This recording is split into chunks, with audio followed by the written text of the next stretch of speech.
I was looking at your schedule and see that last month you were in Istanbul. Oh, yes. Yeah. Wow. In Turkey. Talk to us about what it's like playing over there and what you were doing over there. Well, it was actually a connection that came through the internet. A person named Orhan Osman contacted me because he was looking for a trio. And so, these days you can immediately Google the person. And I found out that he's a quite well-known folk musician from Turkey who has a popular television show. And he invites musicians from other countries to play with him. And so he had people like David Weckel on drums. And I think they had Paritucci over, Trilo Gurtu. And Dominic Di Piazza was there before me.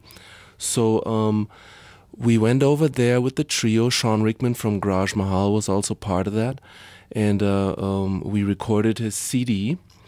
And then we did 2 live shows in Istanbul.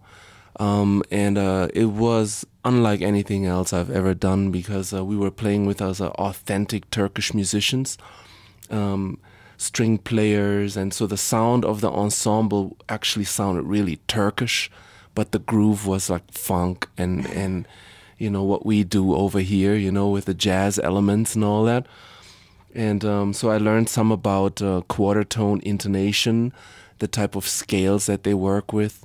Like they usually, is this still live, this Yes. instrument? So let's say, Western scale, like major scale would be like,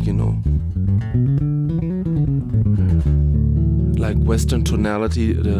And in Turkey, they have a kind of like these kind of notes like.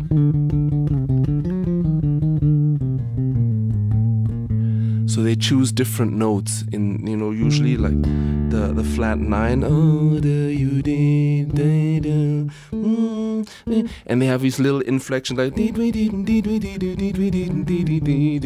So we learned all about this type of playing. And now I'm bringing it back to the United States. Oh, that's awesome.